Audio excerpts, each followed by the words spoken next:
To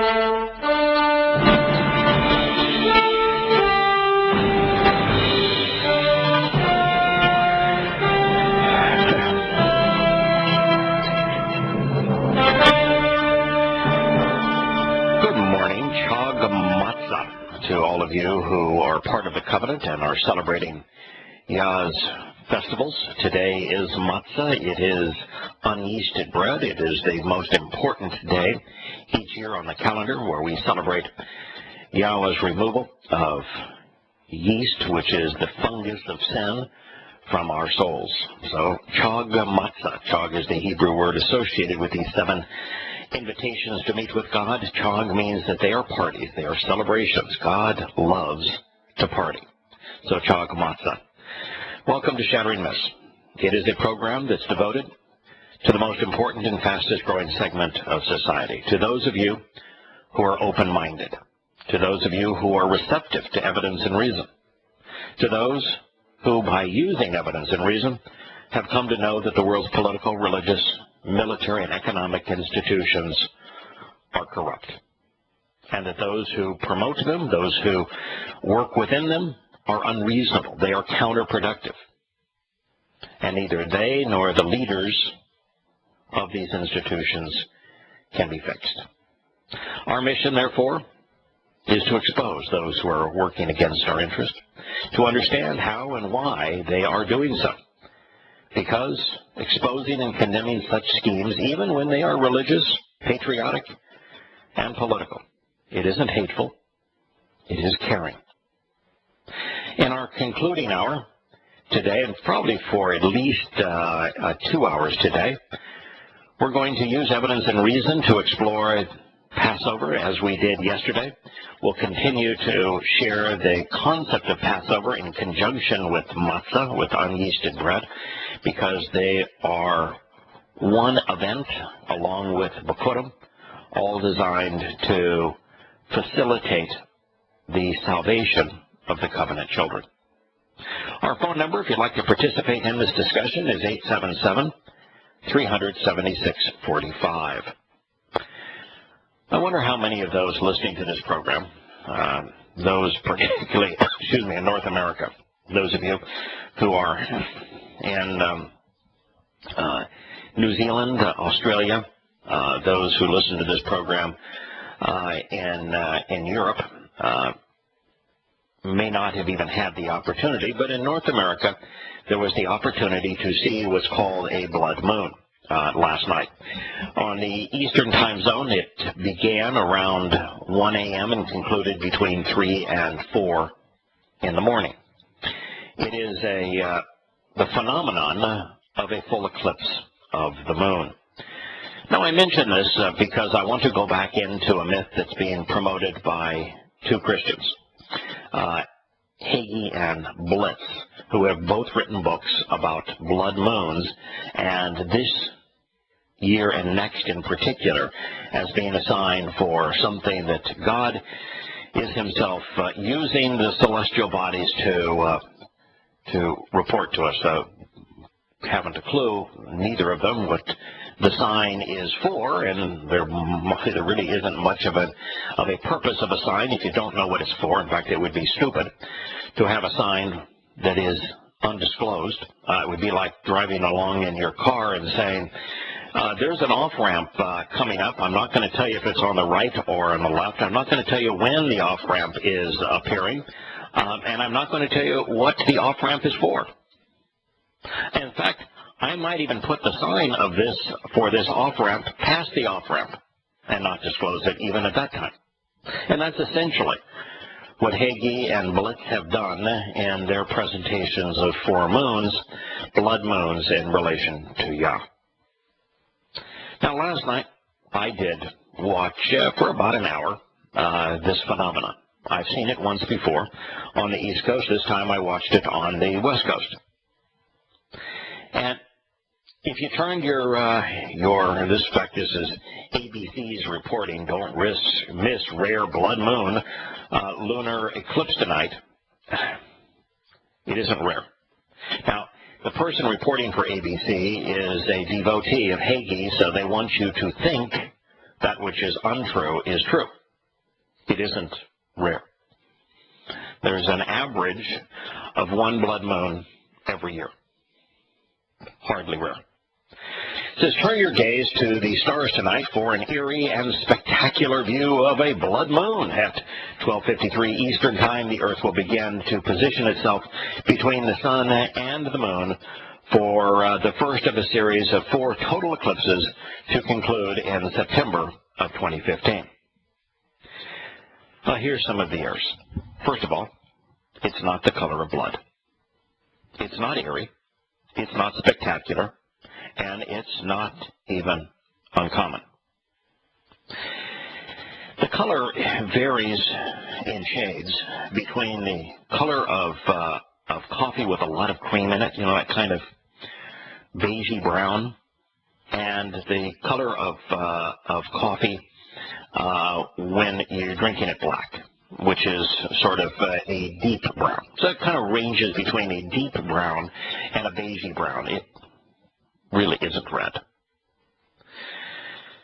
Now, the only benefit, and as I said, I watched it for about an hour last night. It's my second time in doing so. Its only benefit in observing it is to know that we are not in the center of the universe, and that apart from our Creator, we are completely insignificant. You think about how clinging by gravity, a force that we do not understand, we have no concept. There's not a scientist in the world that can tell you what gravity is.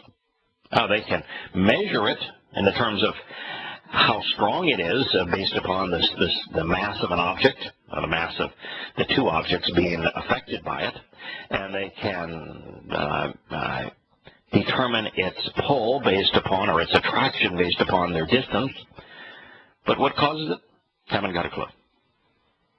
You know, in Einstein's theory, it's an effect. It's not even a force. In quantum mechanics, it is called a graviton, even though they don't know what a graviton is. They just measure its influence. But thinking that this force that we have, or effect, depending on whose side of the debate you're on, that this force or effect is something we do not understand, and yet a sphere out in space we're able to stand upright on as a result of this effect.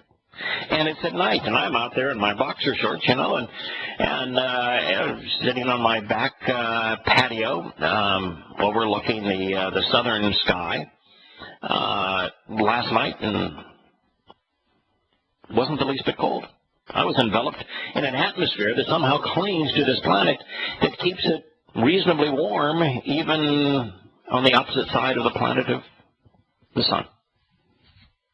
You know, on a place like Mars, it would be, you'd boil on the sunny side and you'd freeze on the shady side. But here on Earth, no, we're enveloped in this atmosphere that keeps us toasty, even at night.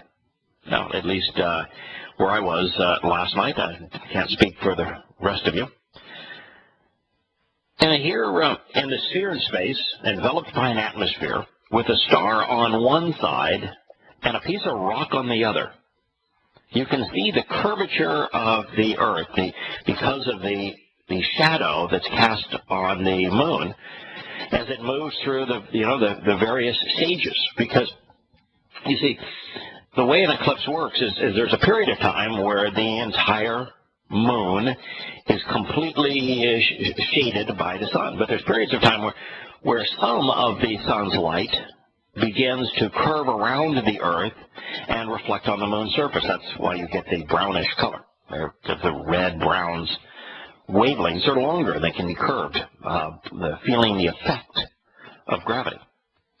And so you'll watch these various shadings of curves across the surface of the round sphere of the moon, and it becomes pretty apparent that the moon is round, that the Earth is a sphere, and that neither the Earth nor the moon is in the center of the universe. It's an interesting experience from that point of view. The ABC article reads, the phenomenon is known as a tetrad. That would be 4 blood moons occurring in succession, in which the moon is completely covered by the Earth's umbral shadow for 4 eclipses in a row. Actually, that's really misleading. Every total eclipse, every actual eclipse is a blood moon. And the only things that would cause you to say, well, it's uncommon to have 4 total eclipses in a row, is if you include non-eclipses, faux eclipses, where only a portion of the sun's light is blocked, which you can't even tell if you're looking using a telescope. And also partial eclipses, and a partial eclipse is kind of like saying you're a little bit pregnant. So this idea that it's uncommon to have 4 in a row, that's just not true. It's uncommon to have 4 total eclipses over a period of 2 years, because you'll average 1 a year, and therefore and when you're averaging 1 a year, to have 4 in the period of 2 years, well, the probability exists. It only happens every 300 to 400 years on average, although sometimes they are a little more common. Sometimes a little less common. And it says here, as it continues, but rather than succumbing to complete darkness, the moon will go red as it receives the refracted light that spills over the Earth's circumference. The light is reflected a bit by our atmosphere. There's also the effect of light is affected by gravity as well. And so the two things do create a bending of the wavelengths as they both go through the Earth's atmosphere, and also as they are affected by gravity. Now I want to go through this. I did a show on dispelling Hagee's, who is a evangelical Christian's myth of the 4 blood moons being signs. But there's another fellow out there, the guy that actually Hagee stole the insight from, Mark Blitz, that is out very aggressively promoting this series of deceptions. And I have received now 2 letters and 2 phone calls from those who are aware of the Torah's merit in our life, are aware of what God's signs indicate and what they draw our attention to, which is the Moed Mikre, who have been taken in, seeing credibility in this. And so, once again, we're going to dispel the myth that God is using blood moons to reveal his signs.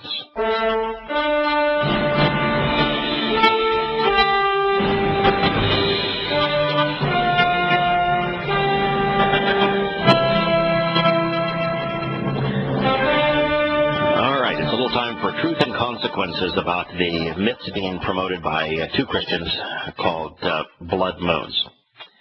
That would be every total eclipse results in what's called a blood moon. All it means is the moon is entirely within the Earth's shadow. This can only occur, by the way, on a full moon, which means once every 29.5 days. And the reason for that is the sun, the earth, and the moon have to be positioned so that the earth is between the sun and the moon, which means that the sun's light is fully reflected on the moon's surface. It can only occur during the full moon, which means that since matzah, not so much Pesach, but matzah and Sukkah occur on begin on the evening of the 14th and the 15th day of the month, with a lunar cycle being 29.5 days, you're dealing with the fact that they're always celebrated on a full moon, because the month begins Kadash.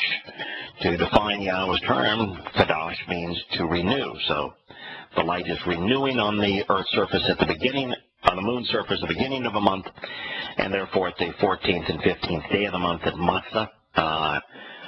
Last night, for example, was a full moon, and therefore was a blood moon because it was a full eclipse. And the same thing occurs on Sukkah. So it is always the case that they occur on full moons, and therefore, since there are 12 of those in a solar year, then you only have to calculate, well, how often do we get a total eclipse each year? Now, because there is a slight difference in the orbital alignments, this is about 5 degrees, between the orbit of the moon around the Earth and the Earth around the sun, only 1 in 4, on average, full moons results in some form of an eclipse. 1 in 4. Now, the actual number in a given year is 2 to 4. So there can be 4 in a given year. There can be 2 in a given year. It will average 3, which means with 12 months, that's 1 in 4 full moons will be an eclipse. Partial, faux, or total. So with each type being equally prevalent. So 1 out of every 3 moons, lunar effects that are called an eclipse is a partial, which means it's really not an eclipse by the definition of the term eclipse. I mean, part of the sun's full effect of the sun's light still remains on the moon's surface. There's what's called a faux eclipse, or penumbral eclipse, which isn't an eclipse at all. Can't even be detected without very sophisticated equipment. That means that all of the moon's surface is in part of the sun's light. It means that it's only, however, a diminished amount of the sun that reflects off of the moon, but the difference is while significant, isn't viewable, discernible by the naked eye. And so it's really just a faux eclipse, or not an eclipse at all. And 1/3 are total eclipses. So of the 2 to 4 eclipses that occur every year, averaging 3, 1 of those 3 on average is a blood moon or a total eclipse. So on average 1 a year. Can be as many as 2 a year, total eclipses, but on average 1. Now, this prenumeral eclipse, as I've said, isn't actually an eclipse, and shouldn't even be considered in the evaluation, because it's a blend of shadow and reduced light. The prenumeral effects are so subtle that even with a telescope and a trained eye, they're nearly impossible to observe, and therefore they actually aren't an eclipse, and thus should be considered irrelevant. This then makes the likelihood of 4 in a row a great deal more common. In fact, every actual eclipse creates a blood moon, making the continuum absolute. Now, there are also partial eclipses, where part of the moon's surface is exposed to the full effect of the sun's light. However, the word eclipse, if you look it up, means to obscure. It's an obscuring of the light from one celestial body by the passage of another between it and the observer, or between it and its source of illumination.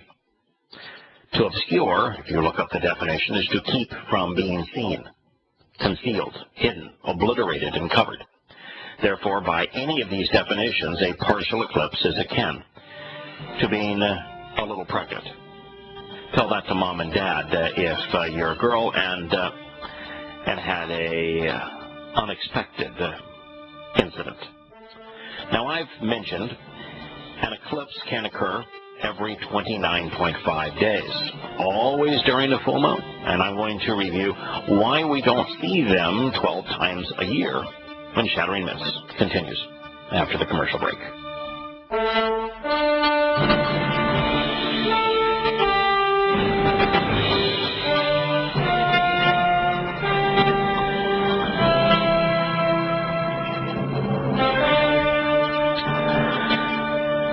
Now, as I've mentioned, an eclipse can occur once every 29.5 days during a full moon.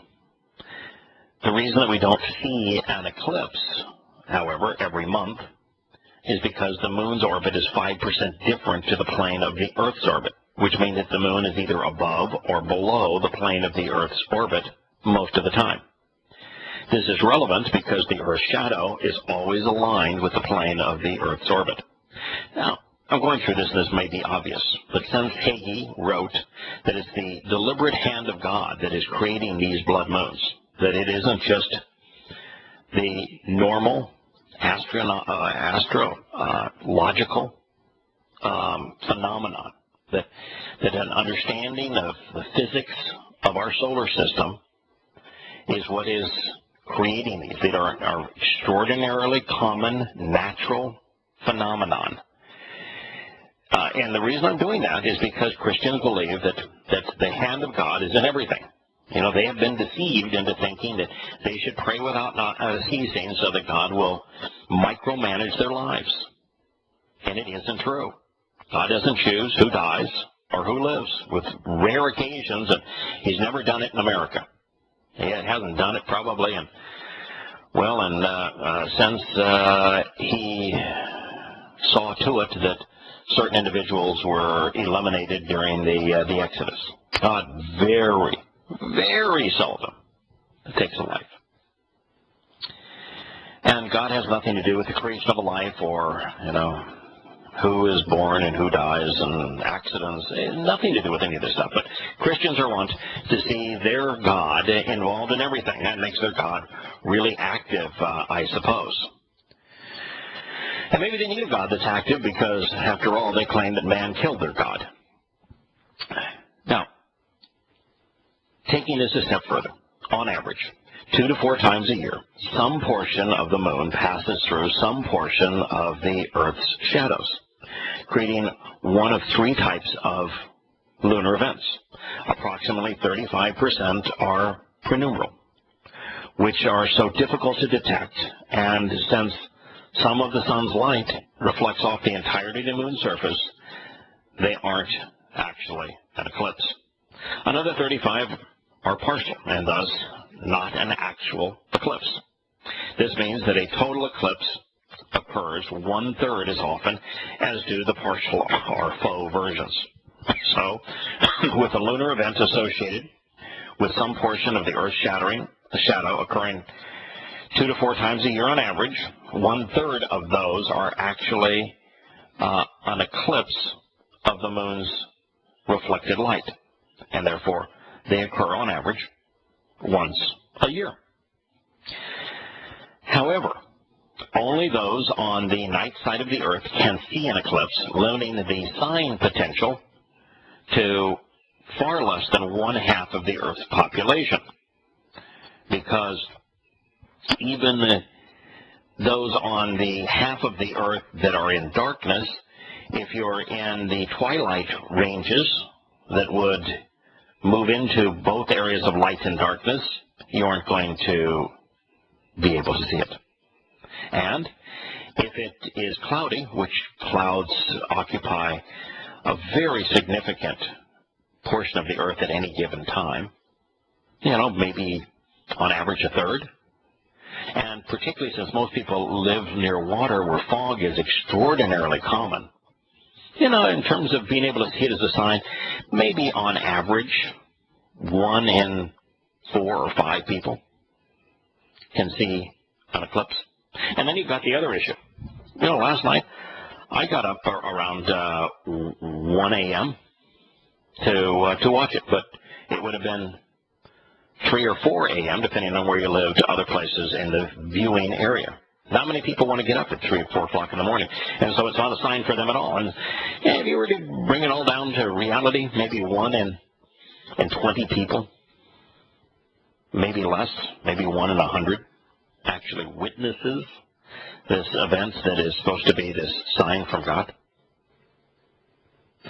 Now, of the 2 Christian authors, Hagee and Blitz, Hagee is an evangelical Christian.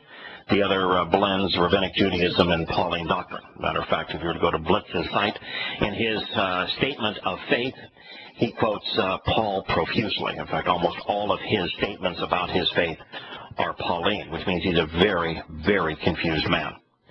They're hawking books devoted to these blood moons, calling them signs for Israel, which, by the way, they speak of, but think that in the case of Hagee anyway, that he will claim that the Christians in America have supplanted Israel as God, the apple of God's eyes, is God's chosen people. He would be completely wrong. Anyway, it says that the first set of these four occurred in the 15th century. Now, to give Blitz credit and Hagee none, Hagee's a complete fraud. That's first Hagee's plagiarized Blitz. Blitz came up with this long before Hagee did.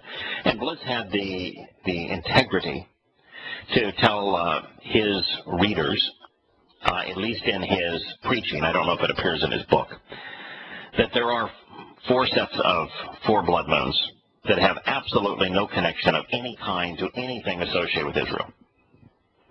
And that there are four that he says, they may have something to do with Israel, but they're not even a very good case there.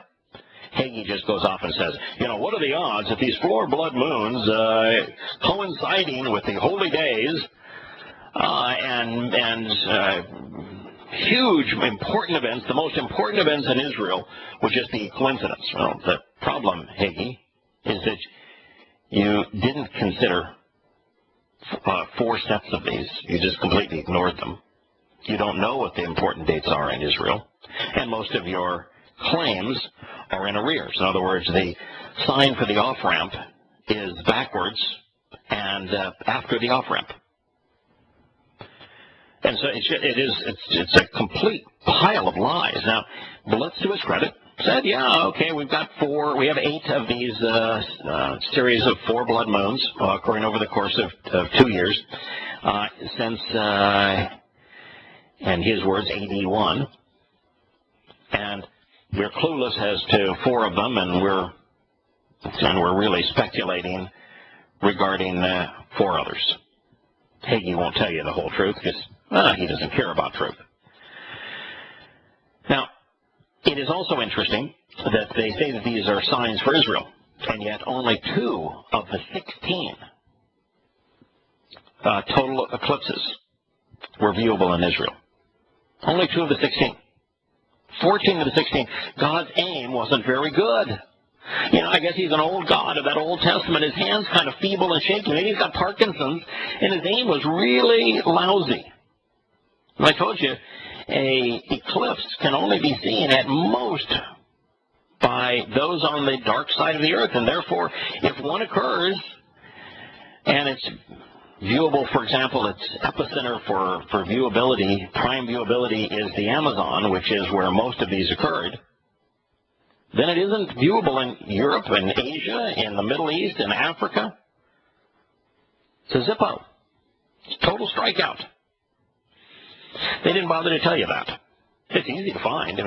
All you have to do is look at any lunar eclipse site, and they'll tell you where it's viewable and where it's not, what part of the earth is light at the time. And on 14 of the 16, the signs for Israel couldn't be seen in Israel. They were on the light side, the sunny side of the earth. Now, the first set of 4 that Hagee is willing to admit. Now, of course, as I said, Blitz is willing to admit that there were 4 that occurred, and I'll share those dates with you, in the 7th and 8th centuries that he's clueless on. But the first of the 4 that are cited by Hagee were only visible in the Americas, and thus only visible to the Incas, Mayans, Aztecs, and native tribes, none of which reported seeing the alleged sign. What good is a sign if no one reports seeing it? And the event, which was the Catholic-inspired expulsions of Jews from Spain, wasn't nearly as eventful as the Islamic Reformation in Spain 5 centuries earlier. That's the one that sent the Rambam, Maimonides, packing. In fact, the 1492 event wasn't even among the top 1,000 most important events concerning Israel.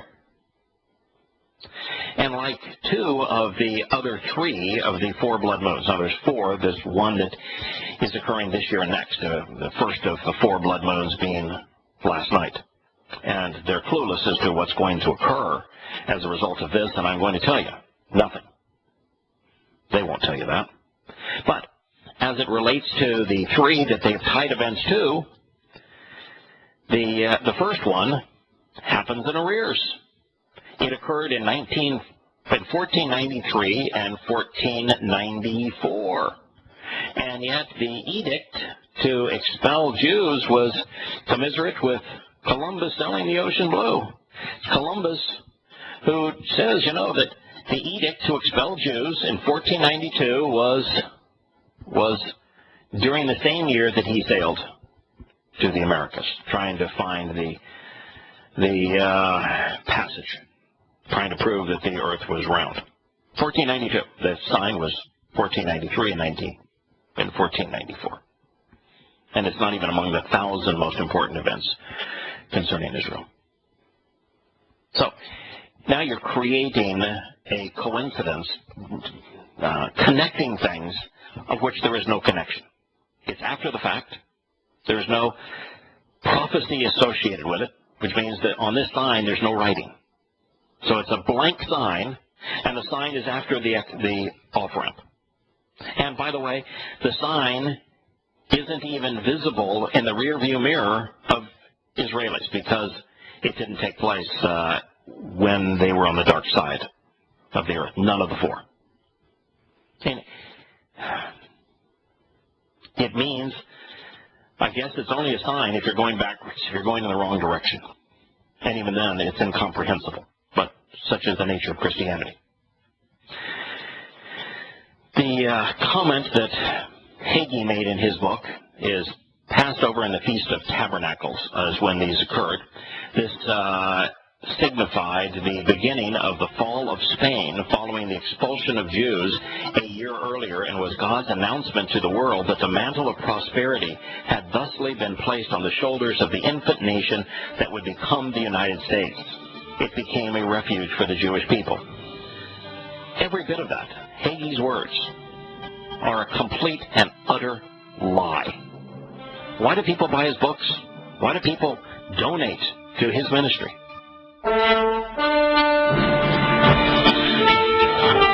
Welcome back to Shattering Myths. To negate everything that Hagee said, Spain did not fall. The expulsion of the Jews occurred 1 to 2 years before the alleged signs actually occurred. Jews being expelled from Spain is irrelevant. Jews being expelled from Israel is relevant.